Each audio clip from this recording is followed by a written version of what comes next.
Hi everybody, my name is Christina and I'm here to give you a rundown of my interview pertaining to the DSM-5. I just want to apologize in advance if it's a little noisy because I'm hiding at work. This is the only way I can get this done with two small children.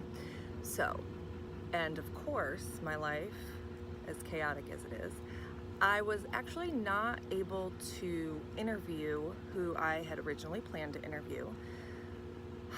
So, I had done all this research. I'm mildly obsessed with narcissistic personality disorder. I think anybody who has experienced a relationship, whether familial or personal, romantic, with someone in that category, it becomes kind of a mild obsession to know more about it. So unfortunately, my questions from all of my research were kind of geared more towards NPD. I'd say a good half of them, if not more than that. That's also what I did my midterm paper on. So unfortunately, the scheduling didn't work out. I was unable to meet with the therapist that I wanted to work with. But that's okay, because I got to meet and discuss with this girl. Lydia Brooks is a pre-doctoral intern, and she works in behavioral health settings. She works with children, adults, some inpatient units, outpatient units, things of that nature, trauma victims. She does really like to work with suicide prevention patients and things of that nature. So we'll just get right into it. So one of the themes that stood out the most to me in the beginning of the research and the articles in the journals was the DSM-5, of course, has its advantages and disadvantages. But one of the main arguments that critics who don't feel that the DSM-5 is as great as it should be is that there's this oversimplification of human behavior. The problem is that our expectations for the DSM-5 are based on this medical model where disorders are imagined to be more discrete and have specific causes and biomarkers.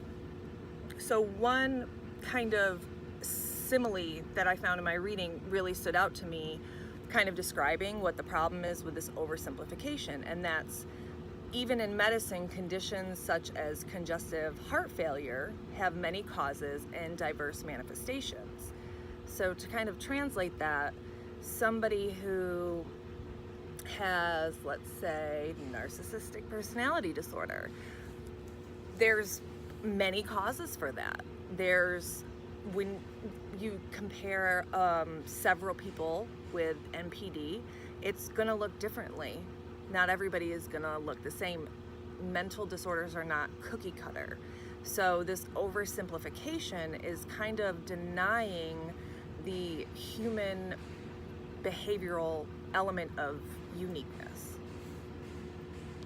So with that being said, pertaining to this oversimplification, I wanted to ask Dr. Brooks, did she think that this expansion of these diagnostic boundaries created false epidemics with disorders such as ADD, childhood bipolar disorder, autism, etc.?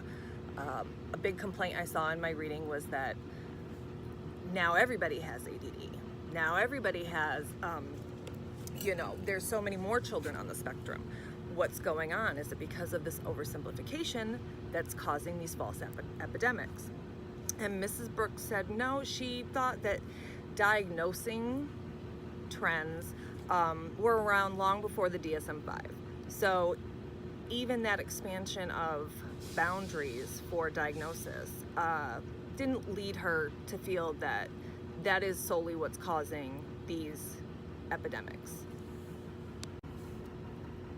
The second theme or trend that I started to see in my research was that many people were saying that this expansion caused a very narrow definition to NPD, that it doesn't address the various underlying psychological markers for this specific disorder.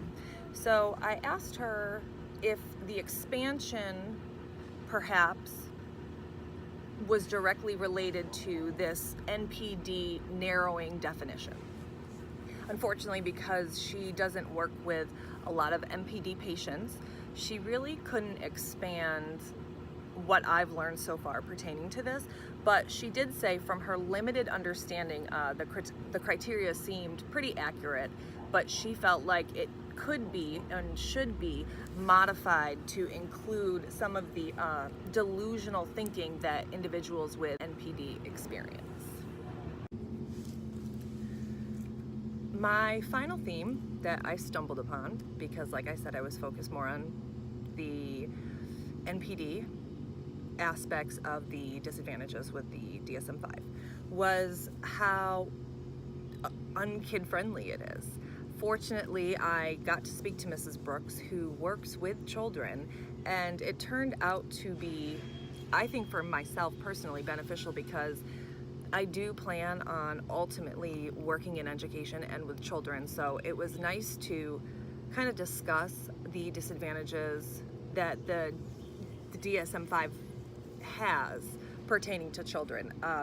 Mrs. Brooks told me that there needs to be more specific criteria for certain children. Early detection, of course, is crucial for mental health, and it's imperative that we get better at identifying and correctly classifying disorders in children.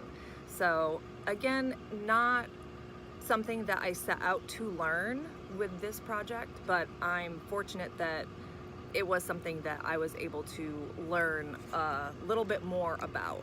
And of course, nothing is perfect, and the DSM-5 has its advantages and its disadvantages. Mrs. Brooks and I talked about, did the DSM-5 cause more stigma with mental health, and she didn't seem to think that it did that. So we did get to talk a little bit more than just NPD and the DSM-5, which I originally set out for. So it's always good to learn, obviously, more than just what you want to learn about. So I hope that this was informative, and thank you for listening. Good luck on all your finals.